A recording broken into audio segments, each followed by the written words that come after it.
الله الرحمن الرحيم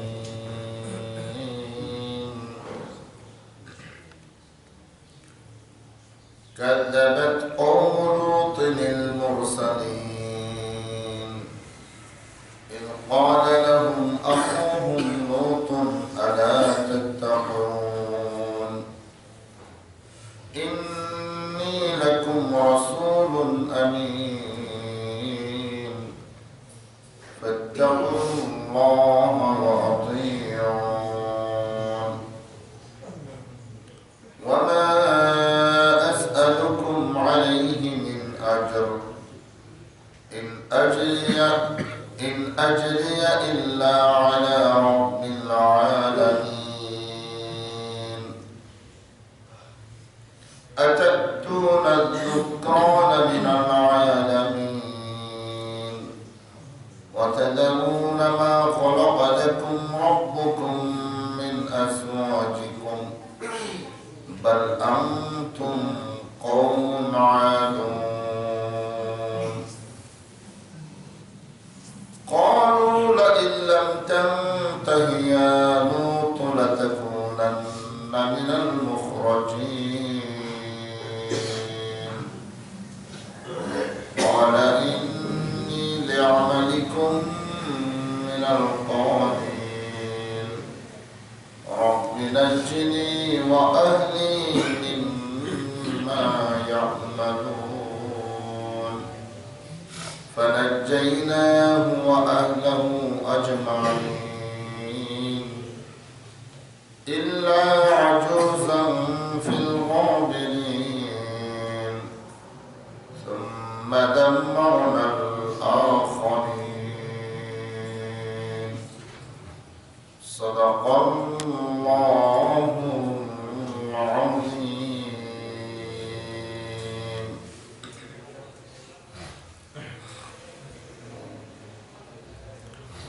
আল্লাহ সুবহানাহু ওয়া তাআলা দরবারে শুকর আদায় করছি তিনি মেহেরবানি করে আমাদেরকে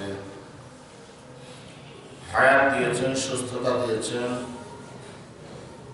তার ঘরে আসার অনুকূল পরিবেশ দিয়েছেন এবং সালাত শেষে তার কালামে হাকিমের ধারাবাহিক দর্শে বসার জন্য আমাদেরকে মনোনীত করেছেন। আমরা তার শুকর আদায় করে করছি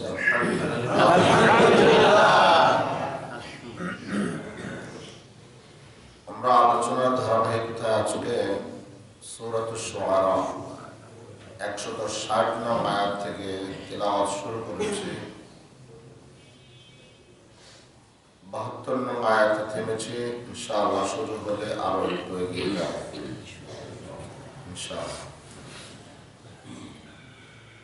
আজকে আল্লাহ সুবহানাহু ওয়া তাআলা আজকের তেলাওয়াতকৃত আয়াতে হাকিমার মধ্যে আরেকজন তার নবীর আলোচনা করেছেন, যিনি খুব প্রসিদ্ধ নবী হযরত লূত আলাইহিস সালাম।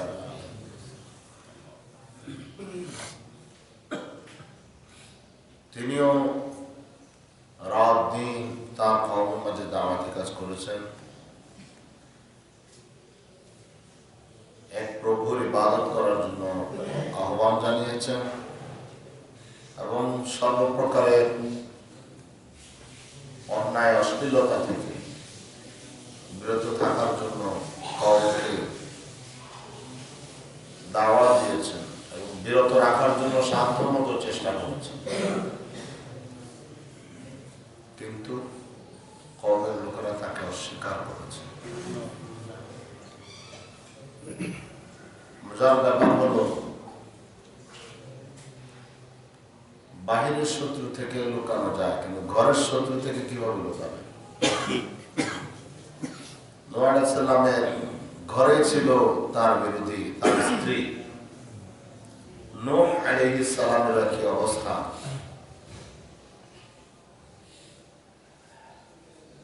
লূত আলাইহিস সালামের স্ত্রী তার প্রতি ঈমান আনেনি, তার রিসালাতকে আল্লাহর ওয়াহদানিয়তকে মেনে নেননি। কওমের জাতির অশ্লীলতায় তাদেরকে সহযোগিতা করেছে। তাই আল্লাহ তাআলা নবীর স্ত্রী হওয়া সত্ত্বেও ওই স্ত্রী সহ ধূলিসাৎ করে ধ্বংস করে দিয়েছে।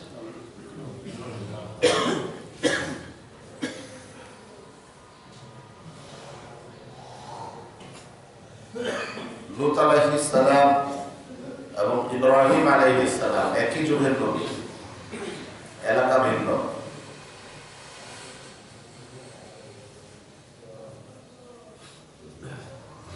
আল্লাহ তাআলার বক্তব্য এভাবে, কাযাবাত কওমু লূতিল মুরসালিন,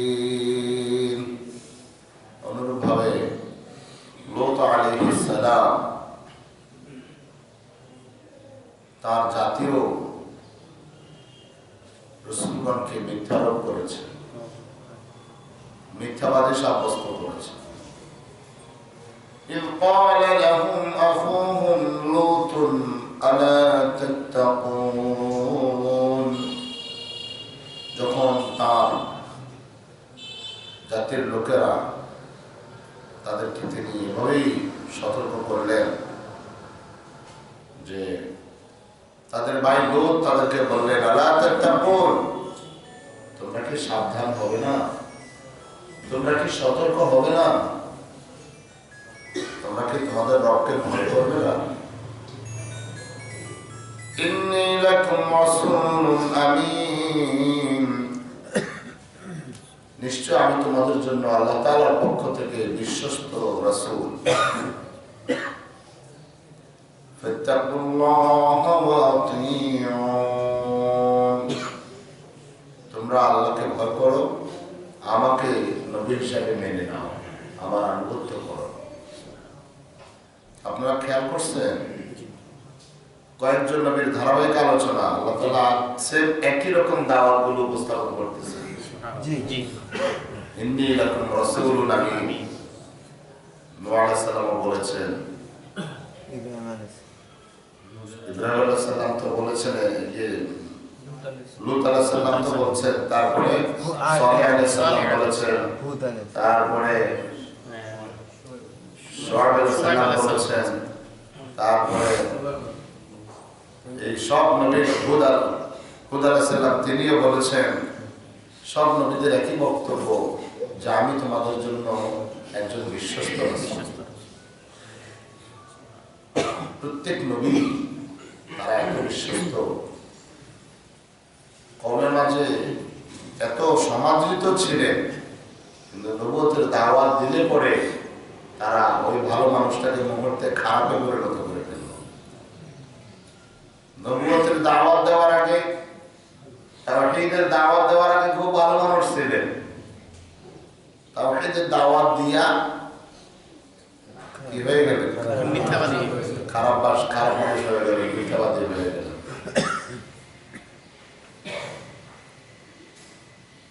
বোঝা যাচ্ছে আসলে ব্যক্তিকে মিথ্যাবাদী বলতেছে না, ব্যক্তির দাওয়াতকে মিথ্যা সাব্যস্ত করতেছে। ঠিক, কারণ তারা আল্লাহ মানত না। কি মানত না? আল্লাহকে মানত। বোঝা যায় যারা আল্লাহ মানে না তারা অন্যরা কেমনে মানবে? অনেক মা বাবা বিচার দেয়, হুজুর ছেলে কথা শোনে না। কেমনে শুনবে আপনার কথা? ছেলে তো তার আল্লাহর কথাই শোনে না।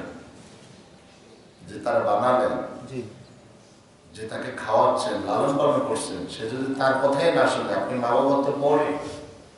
এজন্য প্রত্যেক মা বাবার উচিত সন্তানকে আগে আল্লাহর সাথে পরিচয় করে দেওয়া। কার সাথে পরিচয় করাবো? আল্লাহর সাথে। আল্লাহর সাথে পরিচয় করাবো। সামনে আসবে 21 পারায় লোকমান আলাইহিস সালাম তার প্রমাণ, সন্তানদেরকে আল্লাহর সাথে পরিচয় করাইছে। সন্তানকে এবার আল্লাহ মা বাবার সাথে পরিচয় করে দিয়েছে। সুবহানাল্লাহ।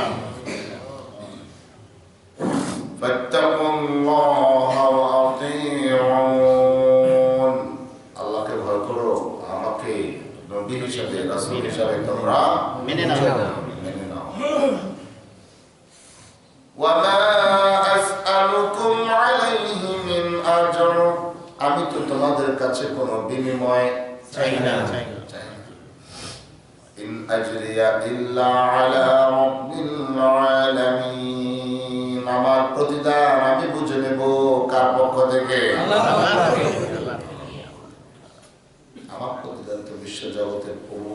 কাছে আমার প্রতিদান।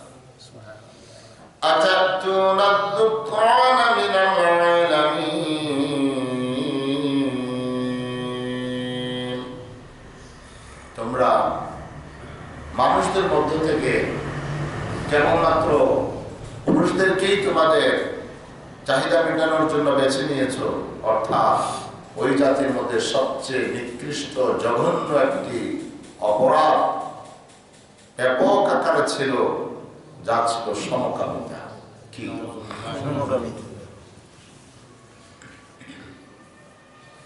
এটা আমার কাছে অত্যন্ত ঘৃণিত কাজ।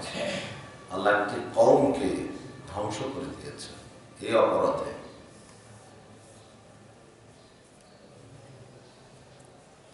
লূত আলাইহিস সালাম বললেন যে তোমরা মানুষের মধ্য থেকে শুধু পুরুষের সাথেই অপকর্মে লিপ্ত হও।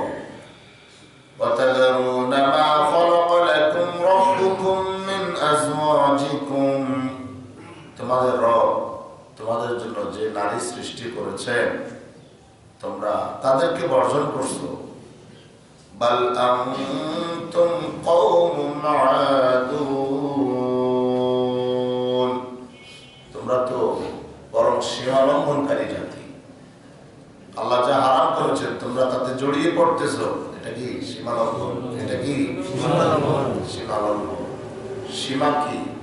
সীমান্ত যেটা আমরা বুঝি, নবীজি মুহাম্মদুর রাসূলুল্লাহ সাল্লাল্লাহু আলাইহি ওয়াসাল্লাম আলা লিকুল্লি মালিকিন হিমা ওয়া হিমাল্লাহি মাহারিমুহু, জেনে রেখো প্রত্যেক রাজার একটা সীমা রেখা আছে, সীমান্ত পথ আছে, রাজ্যের একটা সীমানা আছে। আল্লাহ রাব্বুল আলামিনেরও একটা সীমান্ত আছে, সীমান্ত হলো তার হারাম করা জিনিসগুলা। ফালা তাকরাবুহা, ওটার ধারে কাছেও যেও না, হারামের কাছেও যেও, হারামের কাছেও যেও না। তাই আল্লাহ বললেন ওয়ালা তাকরাবুল ফাওয়াহিশা মা যাহারা মিনহা ওয়া মা বাতান, অশ্লীলতা গোপন হোক প্রকাশ্য হোক তার ধারে কাছেও যেও না। যারা যায় তারা সীমা লঙ্ঘনকারী, ঠিক, যারা যায় তারা সীমা লঙ্ঘনকারী। আল্লাহ রাব্বুল আলামিন তার দণ্ডবিধি ঘোষণা করে বললেন তিলকা হুদুদুল্লাহি ফালা তাকরাবুহা, এই হলো আল্লাহর সীমারেখা, এটার ধারে কাছেও যেও না।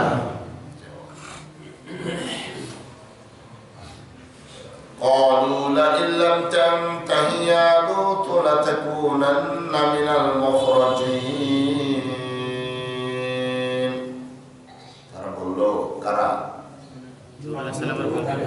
জাতির লোকেরা বলল যে হে লূত, আমরা যা করি তুমি যদি আমাদের কাজে বাধা দাও তাহলে আমরা তোমাকে এলাকা ছাড়া করব, নির্বাসিত করব, আমাদের জনবসতিতে তোমাকে বিতাড়িত করব, বের করে দেব। অন্যায় বাধা দেওয়া, কি কারণে? অন্যায় করবা না, এই কাজ তোমরা করতে পারো না, এটা তোমাদের জন্য উচিত নয়। দেখেন এখানে নবীকে বের করে দেবে আমর বিল মারুফ কারণে না নাহি আনিল মুনকারের কারণে? আমরা এটাকে খুব ভয় করি। আমর বিল মারুফ আমরা সবাই করি, নাহি আনিল মুনকারে পিঠ বাঁচাই, ঠিক কথা বলেন না? কিন্তু প্রত্যেক নবী সবচেয়ে বেশি গুরুত্ব দিয়েছেন কোনটাকে? কারণ নাহি আনিল মুনকার করলে আমর বিল মারুফ এমনি হয়ে যাবে, তাই না?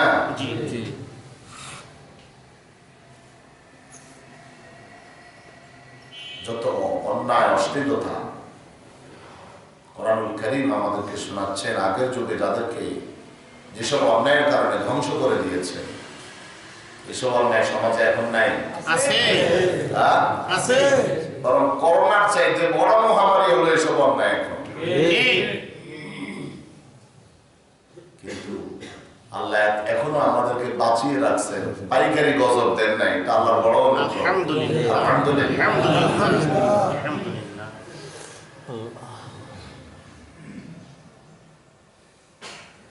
নবীজি মুহাম্মদুর রাসূলুল্লাহ সাল্লাল্লাহু আলাইহি ওয়াসাল্লাম বলেন, তোমরা যদি আমরে বিল মারুফ ছেড়ে দাও, নাহি আনিল মুনকার ছেড়ে দাও, ভালো কাজের আদেশ দেওয়া, মন্দ কাজে নিষেধ করা যদি তোমরা বর্জন করো, এমন আযাব তোমাদের উপরে দেওয়া হবে, আযাব থেকে বাঁচার জন্য আমার কাছে ইয়া রব বলে দোয়া করবে, তোমাদের ডাকে সাড়া দেওয়া হবে না।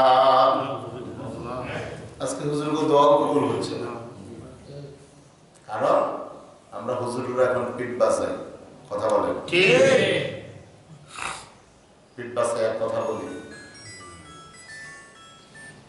হিসাব নিকাশ করে কথা বলি, এবং বলতেও হয়। আগে বলে দেয় বেশি চালাকি দিয়ে, বেশি চালাকি দেখায় না।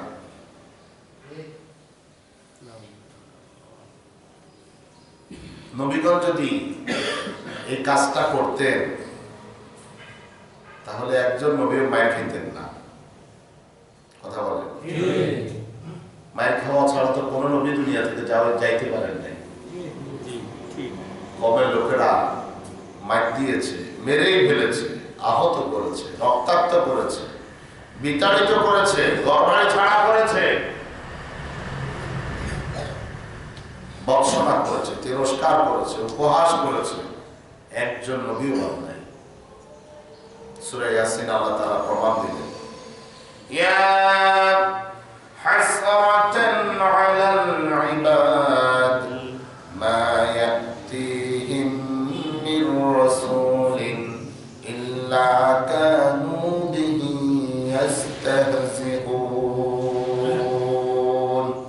আফসোস আমার বান্দাদের জন্য, একজন নবী, একজন রাসূল আমার বান্দাদের কাছে এমন আসেনি যেই নবীকে নিয়ে জাতির লোকেরা উপহাস, ভৎসনা, তিরস্কার করেনি।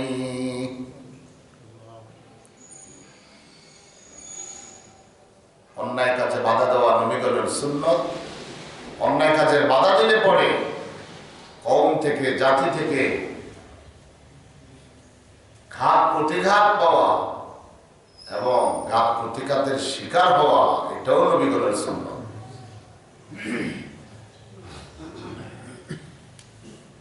ইউসুফ আলাইহিস সালাম জেল খাটছে কি জন্য? অন্যায় কাজে বাধা, কথা বলেন ঠিক। তার সাথে অন্যায় কাজ করতে চেয়েছিলেন, তিনি কি এটাতে রাজি হন নাই? জায়গা হলো কোথায়? জেলখানা। তিনি বললেন, রব্বিস সিজনু আহাব্বু ইলাইয়া মিম্মা ইয়াদউনানি ইলাইহি। ও আল্লাহ, যেই দিকে আমারে ডাকছে, এসছে আমার জেলখানায় থাকা অনেক ভালো। আলহামদুলিল্লাহ।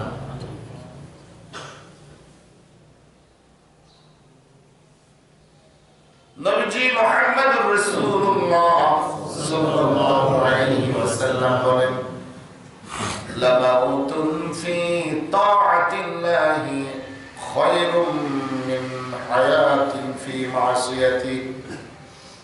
আল্লাহর আনুগত্য করে, আল্লাহর আনুগত্য করে মরে যাওয়া অনেক অনেক ভালো আল্লাহর নাফরমানি করে বেঁচে থাকার চাইতে। আল্লাহর আনুগত্য করে মরে যাওয়া অনেক ভালো, কিসে থেকে? নাফরমানি করে বেঁচে থেকে। আল্লাহর নাফরমানি করে জমিনে বেঁচে থেকে কোনো লাভ নাই। বাঁচলে আল্লাহর গোলাম হয়ে বাঁচবে, আর মরলে আল্লাহর গোলাম হয়ে মরবে। এটাই একজন ইমানদারের স্লোগান হওয়া উচিত। যতক্ষণ বাঁচি আল্লাহ তোমার গোলাম বানায় বাঁচাও, আর যতক্ষণ গোলাম হয়ে বাঁচতে পারবো না, এই হায়াতের প্রয়োজন আমাদের নাই। ইমানি মওত আমাদেরকে দিও, বলেন আমিন। ক্বালা ইন্নী লিআমালিকুম মিনাল ক্বালিন। আল্লাহু আকবার। লোভ, ভয়, ভীতি কিছুই নবীগণের দাওয়াতকে বাধাগ্রস্ত করতে পারে না। জাতির লোকেরা হুমকি দিল, লোক তুমি তোমার আমাদের কাজে বাধা দেওয়া থেকে বিরত থাকো, না হয় তোমাকে আমরা বের করে দেব। বললেন ইন্নী লিআমালিকুম মিনাল কালিন, ও আমার জাতির লোকেরা, তোমাদের এই কর্মকে আমি ঘৃণা করি। যতদিন বেঁচে থাকবো তোমাদের কর্মের এই ঘৃণার কথা, তোমাদের অপকর্মের কথা আমি বলেই যাব, তোমাদের কাজে বাধা দিয়েই যাব, তোমাদের এই কাজকে আমি ঘৃণা করেই যাব। আমি তোমাদেরকে এই জঘন্য অপরাধ থেকে বাঁচানোর জন্য আমি আল্লাহর পক্ষ থেকে প্রেরিত হয়েছি। সুবহানাল্লাহ। নবীজি মুহাম্মদুর রাসূলুল্লাহ সাল্লাল্লাহু আলাইহি ওয়াসাল্লাম বলেন, আমার উদাহরণ হচ্ছে আমি যে তোমাদেরকে আমার আল্লাহর দিকে ডাকি, দৃষ্টান্ত হচ্ছে এক ব্যক্তি আগুন জ্বালালো, আগুন জ্বালালে পরে অনেকগুলি পোকামাকড় রাতের বেলা আগুনের দিকে যায় কি যায় না? তারা তো জানে না আগুনের উপরে গেলেই ভাসি হয়ে যাবে। ওই যে লোকটা আগুন জ্বালালো সে সব পোকামাকড় গুলাকে বাধা দেওয়ার চেষ্টা করলো, আগুনের দিকে যেও না, আগুনের দিকে যেও না। যারা তার বাধা শুনলো মানলো বেঁচে গেল পড়া যাওয়া থেকে, আর যেগুলি তার বাধা উপেক্ষা করলো, বাধা মানলো না, আগুনে গিয়ে নবীজি বলেন আমি হলাম ওই ব্যক্তির মতো। আমি তোমাদের কোমর ধরে তোমাদেরকে বাঁচাতে চাই। আল্লাহর জাহান্নামের দিকে যেও না, শিরকের দিকে যেও না, কুফরের দিকে যেও না, নাফরমানের দিকে যেও না। এক আল্লাহ মানো, আল্লাহর দ্বীন মানো, নবীকে মানো, নবীর অনুসারী হও। আমি তোমাদেরকে এটা বলেই যাব। আমি তোমাদেরকে ওই জাহান্নাম থেকে বাঁচানোর জন্য কোমর ধরে চেষ্টা করি, কিন্তু তোমরা আমার বাধা উপেক্ষা করে আমার হাত থেকে ছুটে গিয়ে জাহান্নামের দিকে চলে যাচ্ছ।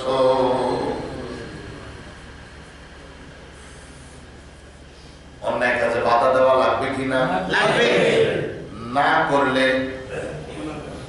ঈমান থাকবে না। কি থাকবে না? ঈমান নিয়ে যাওয়া যাবে না, কারণ এটা নবীওয়ালা কাজ। নবীজি মুহাম্মদুর রাসূলুল্লাহ সাল্লাল্লাহু আলাইহি ওয়াসাল্লাম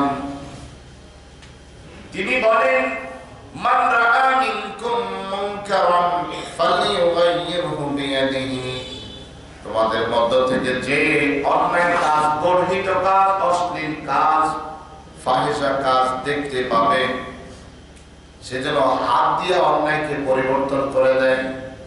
ছিল অন্যায়, ওখানে করে দিবে নেই। যেমন কৃষক জমিন থেকে আগাছা পরগাছা গুলো উঠাইয়া পরিষ্কার করে সেখানে ফসলের চারা লাগায়, কথা বলেন কি? একজন আল্লাহর গোলাম আল্লাহর জমিনে ওই কৃষকের মতো জমিন থেকে অন্যায় দূরীভূত করবে, অশ্লীলতা দূরীভূত করবে, নাফরমানি দূরীভূত করবে, আল্লাহর অবাধ্য বান্দাদেরকে বাধা দিয়ে তাদেরকে অন্যায় করা থেকে বিরত রেখে তাদের দ্বারা ন্যায় কাজ করাবে। যারা মদ খেত মদ খাওয়া ছেড়ে দিন, যারা জেনা করত জেনা করা ছেড়ে দিন, যারা শিরিক করত শিরিক করা ছেড়ে দিয়ে এক আল্লাহর আনুগত্য করবে, সালাত কায়েমকারী হয়ে যাবে। হাত দ্বারা অন্যায়কে পরিবর্তন করে ন্যায় প্রতিষ্ঠা করবে। যদি ক্ষমতা না থাকে শক্তি প্রয়োগ করার, ফাইল্লাম ইয়াস্তাতিউ ফাবিলিসানিহি, জবান দ্বারা অন্যায়কে পরিবর্তন করবে, অর্থাৎ অন্যায়ের প্রতিবাদ করেই যাবে। লূত আলাইহিস সালাম তাই বললেন, তোমরা যাই বলো না কেন, আমি তোমাদের এই কর্মকে ঘৃণা করবই, আমি তোমাদের অন্যায়ের কথা বলে যাবই, তোমাদেরকে অন্যায় থেকে বারণ করার চেষ্টা করবই। তোমার হাতের শক্তি যদি না থাকে, জবানের শক্তি কাজে লাগাবা। জবানের শক্তি দিয়ে জনগণকে অন্যায়কে অন্যায় বোঝাবা, ন্যায়কে ন্যায় বোঝাবা, মানুষকে বোঝাবা। এই অন্যায় থাকলে আমরা গজবের শিকার হয়ে যাব। এই অন্যায় থেকে বাঁচতে পড়ে আমরা আল্লাহর করুণার পাত্র হব। আল্লাহর ভয় যদি আমরা সকলে মিলে করি, আল্লাহর পক্ষ নাজিল হবে। আর যদি অন্যায় কাজে বাধা না দিই, যে আযাব গজব আসবে কেউ বাঁচতে পারবে না, কেউ বাঁচতে পারবো না। ফাইল্লাম ইয়াস্তাতি, যদি কথা বলার সাহস তোমার না থাকে, পরিবেশ যদি না থাকে, তুমি যদি এত অক্ষম হয়ে যাও কথা বলতে, প্রতিবাদ করতে, তাহলে অন্তর দ্বারা কিভাবে পরিবর্তন করা যায় চিন্তা ফিকির করবে, গবেষণা করবে, কার কাছে যাওয়া যায়, কার কাছে বলা যায়, কিভাবে অন্যায়কে শেষ করা যায়, মেটানো যায়, এই চেষ্টা করবে। এটাও ইমানের দুর্বলতম অংশ, এটাও ইমানের দুর্বল। আল্লাহ পছন্দ করেন হয় হাত নয় জবান। অন্যায় প্রতিবাদ কি দিয়ে করবা? আমরা তো আল্লাহ তুমি ফেতনা থেকে বাঁচাও। দেখিও নিচের দিকে, নিচের দিকে তাকাও, নিচের দিকে তাকাও, অন্যায়ের দিকে তাকাইও না। আর আল্লাহ নবী কয় না না না না, তুমি লিপ্ত হওয়ার উপভোগ করবে না অন্যায়। অন্যায়কে পরিবর্তন করার জন্য হাত কাজে লাগাও, অন্যায়কে পরিবর্তন করানোর জন্য জিহ্বা কাজে লাগাও। সেখানে তোমার চুপ থাকার কোনো সুযোগ নেই, কোনো সুযোগ নাই। নবীজি মুহাম্মদুর রাসূলুল্লাহ সাল্লাল্লাহু আলাইহি ওয়াসাল্লাম যারা ভালো কাজে আদেশ করে, মন্দ কাজে নিষেধ করে, তাদের দৃষ্টান্ত দিলেন। সমাজের কিছু মানুষ থাকবে, ভালো কাজ করবে, ভালো কাজের কথা বলবে, মন্দ কাজ করবে না, মন্দ কাজ কাউকে করতেও দেবে না। এদের দৃষ্টান্ত হচ্ছে নবীজি বলেন একটা জাহাজের মতো, নৌকার মতো। জাহাজের কিছু থাকে উপরের নাগরিক, উপরের যাত্রী, কিছু থাকে নিচের যাত্রী। উপরের যাত্রীরা সুযোগ সুবিধা বেশি পায়, নিচের ডেকের যাত্রীরা সুযোগ সুবিধা উপরে থাকে কেবিন, নিচে থাকে ডেক। কথা বলেন, নিচে যারা আছে তাদের পানির প্রয়োজন, তাদেরকে পানি সরবরাহ করা হচ্ছে না, পানির প্রয়োজন। তো নিচওয়ালারা উপরের ওয়ালাদের কাছে গেল, ভাই আমাদেরকে একটু পানি দাও। তাদের মধ্য থেকে এক গ্রুপ বলল, কি দরকার তাদেরকে বিরক্ত করার, আমাদের নিচেই তো পানি আছে, নৌকাটা ছিদ্র করলেই তো আমরা পানি পেয়ে যাই, আসল নৌকা ছিদ্র করা শুরু করে দিই। এই বলে তারা নৌকা ছিদ্র করা শুরু করে দিল। নবীজি বলেন এখন উপরে যারা আছে তারা যদি এই ছিদ্র যারা করতেছে তাদের হাত ধরে ছিদ্র করা থেকে বিরত না রাখে, নিচের আলারাও ডুববে, উপর আলার মধ্যে থেকে যাবে, সবাই ডুবে যাবে। আর যদি ছিদ্র করা থেকে তাদেরকে বুঝায়া সুঝায়া বিরত রাখতে পারে, যা প্রয়োজন দেয়, তাদেরকে বারণ রাখতে পারে, নিচওয়ালারাও বাঁচবে, উপরওয়ালারাও বাঁচবে। সমাজে যখন অন্যায় চলতে থাকে, অশ্লীলতা চলতে থাকে, দুর্নীতি অবিচার চলতে থাকে, আর এই অন্যায়ের প্রতিবাদ যদি তোমরা না করো, গজব যখন আসবে তোমরাও বাঁচতে পারবে না, জাহাজের যাত্রীদের মতো। আর যদি তোমরা প্রতিবাদ করো, অন্যায়ের অশ্লীলতার প্রতিবাদ করো, অবিচারের প্রতিবাদ করো, জুলুমের প্রতিবাদ করো, প্রতিরোধ করার চেষ্টা করো, তারাও বাঁচবে, তোমরাও। আল্লাহ বলছেন লাউ আন্না আহলাল কুরা আমানু ওয়াত্তাকাউ, লাউ আন্না আহলাল কুরা আমানু ওয়াত্তাকাউ লাফাতাহনা আলাইহিম বারাকাতিন মিনাস সামাই ওয়াল আরদ। সমাজের লোকেরা যদি সাবধান হয়ে যায়, সমাজের লোকেরা যদি সতর্ক হয়ে যায়, অন্যায় কাজ ছেড়ে দেয়, অশ্লীলতা ছেড়ে দেয়, নাফরমানি ছেড়ে দেয়, ভালো কাজ করে বেড়ায়, তাহলে আসমান জমিনের সমস্ত রহমত বরকতের দরওয়াজা ওই সমাজের লোকদের জন্য আমি উন্মুক্ত করে দেই। এর বিপরীত কি? যদি সমাজের লোকেরা সাবধান না হয়, সতর্ক না হয়, নাফরমানি করা থেকে বিরত না থাকে, তসবির রশি ছিঁড়ে গেলে গোটা যেমন পড়তেই থাকে, সব পড়ে যায়, আল্লাহর গজব আসতেই থাকে, কেউ ফিরাতে পারবে না। সমাজবাসীরা যদি আসমানি গজব থেকে বাঁচতে চাই, যদি সমাজকে নিরাপদে থাকতে চাই, সমাজের মানুষের জন্য নিরাপত্তা চাই, তাহলে নিজে অন্যায় করব না, কাউকে অন্যায় করতে দেব না।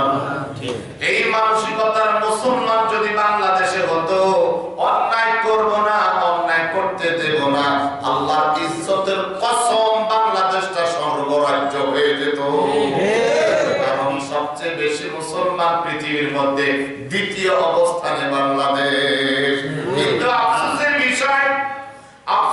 বিষয় খ্রিস্টানরাও এত সাহস পায় না ইসলামের বিরুদ্ধে কথা বলার। যত জঘন্য কথা মুসলমান নামদারিরা বলেন, হিন্দুরাও, ইহুদিরাও, বৌদ্ধরাও এত বড় সাহস পায় না যত সাহস মুসলমানেরা পায়। তাদের আশ্রয়ে প্রশ্রয়ে আজকে তারাও ইসলাম নিয়ে ছিনিমিনি খেলতেছে।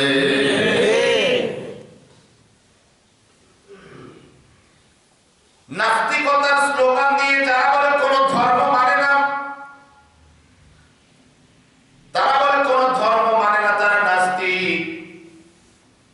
আসলে তাদের ধর্মের, অন্য ধর্মের উপরে তাদের আক্রমণ নয়। আমরা দেখতে পাচ্ছি যতগুলি নাস্তিক, তারা হিন্দু ধর্ম সম্পর্কে একটা কথাও বলে না, খ্রিস্টান ধর্ম সম্পর্কে একটা কথাও বলে না, বৌদ্ধ ধর্ম সম্পর্কে একটা কথাও বলে না। তাদের সব আক্রমণ ইসলামের বিরুদ্ধে। আসলে তারা নাস্তিক নয়, তারা তাদের পোষা কুকুরের মতো তাদেরকে ইসলামের বিরুদ্ধে লেলিয়ে দেওয়া হয়েছে। মুসলমান ঈমান নিয়ে বাঁচতে হবে, ঈমান নিয়ে কবরে না যেতে পারলে খবর আছে। ঈমান নিয়ে যদি বাঁচতে হয়, ঈমানের চর্চা করতে হবে, ঈমানের কথা বলতে হবে। অন্যায় করা যাবে না, অন্যায় করব না, অন্যায় আরেকজনকে করতেও দেব না। নিজেকে বাঁচানোর জন্য অন্যায়ের বিরোধিতা করতে হবে। অন্যায়কে অন্যায় বলতে হবে, অন্যায়কে অন্যায় বলতে হবে, অন্যায়কারী যেই হোক। ইব্রাহিম আলাইহিস সালাম বাবাকে অন্যায়কারী বলে নাই? জি, কথা বলে না, বলছে তোমরা অন্যায়ের উপরে আছো, ভুলের উপরে আছো, বলে নাই? জি। অন্যায়কে অন্যায় বলতে হবে। আর পরিণামে কি হলো? বাবা হইয়া ছেলেকে আগুনে নিক্ষেপ করার জন্য সহযোগিতা করবো, আছে না? আছে। ইতিহাস আমাদেরকে তাই শিখাচ্ছে। তোমার বাবা তোমার বিরোধী হবে, তোমার ভাই তোমার বিরোধী হবে, তোমার চাচারা তোমার বিরোধী হবে, তোমার প্রতিবেশীরা তোমার বিরোধী হবে, তোমার সমাজ তোমার বিরোধী হবে, তোমার আত্মীয় স্বজন তোমার বিরোধী হবে। এই সব প্রতিকূলতা মানিয়ে একজন ছিলেন, তিনি হলেন মুহাম্মদ রাসূলুল্লাহ। চাচারা বিরোধী, আত্মীয় স্বজন বিরোধী, সব বিরোধী, একজনকে তিনি একজন মাত্র তার কাজ চালিয়ে যাচ্ছেন। গোত্রের লোকেরা বললেন, এ কি চায়, এ বারণ করো।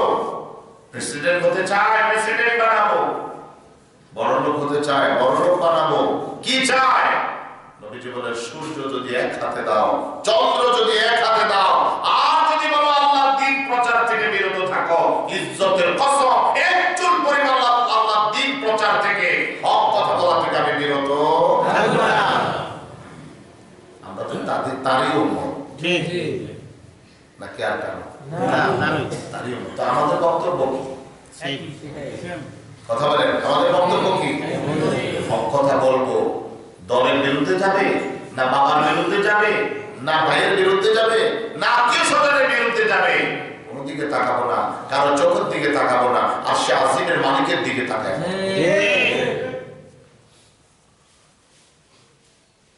অন্যায়কে অন্যায় বলতেই হবে, অন্যায়কে অন্যায় বলতেই হবে, ভালোকে ভালো বলতেই হবে। এটা নবীওয়ালা কাজ। কি কাজ? নবীওয়ালা কাজ। নবী বললেন, আমি অন্যায়ের কথা, তোমাদের অপকর্মের কথা বলেই যাবো, এটা ঘৃণিত কাজ। রব্বি নাজ্জিনি ওয়া আহলি মিম্মা ইয়ামালুন।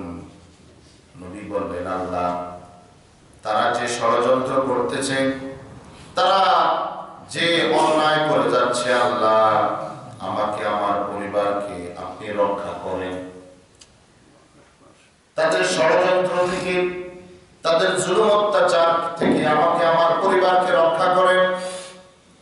আল্লাহ বলেন, ফানাজ্জাইনাহু ওয়া আজমাইন, আমি তাকে তার পরিবারকে রক্ষা করলাম। ইল্লা আজুজাম ফিল গাবিরিন, এক বৃদ্ধা ব্যতীত যে ছিল ধ্বংসপ্রাপ্তদের অন্তর্ভুক্ত। বৃদ্ধাকে তার স্ত্রী পক্ষে ছিলেন না, বিপক্ষে ছিলেন। স্ত্রী হওয়া সত্ত্বেও তাকেও ধ্বংসপ্রাপ্তদের অন্তর্ভুক্ত। লূত আলাইহিস সালামের কাছে মেহমান আসলেন, এত সুন্দর, এত নাদুস নুদুস মেহমান। আগে আসছেন ইব্রাহিম আলাইহিস সালামের কাছে, ইব্রাহিম আলাইহিস সালাম রোজা ভাঙালেন, তার মেহমান হলেন, তাকে সংবাদ দিলেন, ইসহাক আলাইহিস সালামের সুসংবাদ দিয়ে দিলেন, আর বললেন আমরা এখন যাব লূত আলাইহিস সালামের কাছে, কওমের কাছে। আমাদের রব থেকে আমরা আদেশ প্রাপ্ত হয়েছে ওই জাতিটাকে ধ্বংস করে দিতে। লূত আলাইহিস সালামের কাছে মেহমানরা আসলে কওমের লোকেরা তো এত সুন্দর মেহমান, এদের সাথে অন্যায় করার জন্য সবাই গিয়ে আসলো। লূত আলাইহিস সালাম বললেন, দেখো এরা আমার মেহমান, এদেরকে অপমান করো না। তোমাদের যদি খাহিশ মেটাতে হয়, আমার মেয়েরা আছে, তাদেরকে নিয়ে যাও। তারা বললো, আমরা কি চাই ভালো করে বুঝো, আমরা যা চাই তা তুলে দাও। লূত আলাইহিস সালাম বললেন, আলাইসা মিনকুম রাজুলুর রশীদ, তোমাদের মধ্যে কোনো ভালো মানুষ নাই? ভালো মানুষ নাই? আমার যদি শক্তি সামর্থ্য থাকতো আমি তোমাদের সাথে লড়াই করতাম, তারপরে তোমাদেরকে এই কাজে আগে আসতে দিতাম না। অক্ষম হয়ে গেলেন। মেহমানরা বললেন, ও আল্লাহর নবী, আপনি এবার চুপ হন, তারা কিছুই করতে পারবে না। আপনি আপনার পরিবারের লোকজন লইয়া রাতের অন্ধকারে এলাকা ছাড়েন, আমরা এলাকাকে ধ্বংস করার জন্য আল্লাহর পক্ষ থেকে এসেছি। আপনার ওই স্ত্রী ছাড়া পুরা কওমকে উপর থেকে নিচকে উপরে দিয়ে দিলেন, উপরকে নিচে দিয়ে দিলেন, নিচকে উপরে দিয়ে দিলেন, গোটা কওমকে ধ্বংস করে দিলেন। সম্মানিত হাজিরিন, এইসব ইতিহাস আল্লাহ কোরআনে আমাদের জন্য অ্যাড করলেন, অন্তর্ভুক্ত করলেন, সতর্ক হওয়ার জন্য। সতর্ক হয়ে যাও, সাবধান হয়ে যাও, আল্লাহকে মানো, নবীর আনুগত্য করো, তাহলে শান্তি পাবা। আর না হয় দুনিয়াতেও অশান্তিতে থাকবা, আখিরাতের অশান্তি তোমাদের জন্য প্রস্তুত করে রাখা হয়েছে। সম্মানিত হাজিরিন, আল্লাহ বললেন, সুম্মা দাম্মারনাল আখিরিন, একেবারে যারা ছিল সবাইকে আল্লাহ ধ্বংস করে দিলেন। ওয়া আমতারনা আলাইহিম মাতারা, উলটপালট করে ওটার উপরে শাস্তির বৃষ্টি বর্ষণ করলেন। আল্লাহ বলেন, আমি তাদের উপরে শাস্তির বৃষ্টি বর্ষণ করলাম। ফাসাআ মাতারুল মুনদারিন, পদস্যিতদের জন্য এই বৃষ্টি ছিল অত্যন্ত নিকৃষ্ট বৃষ্টি। ইন্না ফি যালিকা লাআয়া, আল্লাহ বললেন এর মধ্যে তোমাদের জন্য শিক্ষা আছে, নাকি নাই? শিক্ষা আছে। ওয়া কানা আকসারুহুম মুমিনিন, কিন্তু আফসোস অধিকাংশ মানুষই বিশ্বাসী নয়, তারা শিক্ষা গ্রহণ করে না। ওয়া ইন্না রাব্বাকা লাহুল আজিজুর রহিম, আল্লাহ বললেন নিঃসন্দেহে তোমার রব কিন্তু মহাপরাক্রমশালী এবং অত্যন্ত দয়ালু। যদি তোমরা অন্যায় করে যাও, আল্লাহ প্রবল, আল্লাহ কিছুই করতে পারবে না, আল্লাহ তোমাদেরকে সাইজ করে দিবে। আর যদি তওবা করে ফিরে আসার চেষ্টা করো, ইস্তিগফার করো, তওবা করো, আল্লাহ খুব অনুগ্রহশীল, দয়ালু, আল্লাহর দয়া তোমাদেরকে ক্ষমা করে দেন। সুবহানাল্লাহ। দয়া চাই না শাস্তি চাই? তাহলে দয়ার পাত্র যেন হই, অন্যায় করব না, অন্যায় কাউকে করতে দেব না। অন্যায়কারী যেই হোক আমরা বলবো এটা অন্যায়, না করা যাবে না। রাজি আছি? ইনশাআল্লাহ। অন্যায় করব না, অন্যায় করতে দেব না, ভালো কথা বলবো, ভালো কাজ করব, অন্যকেও ভালো কাজের দিকে উদ্বুদ্ধ করব। আল্লাহ তাআলা আমাদের সকলকে কবুল করুন, তৌফিক দান করুন। আমিন। আসসালামু আলাইকুম ওয়া রাহমাতুল্লাহি ওয়া বারাকাতুহু।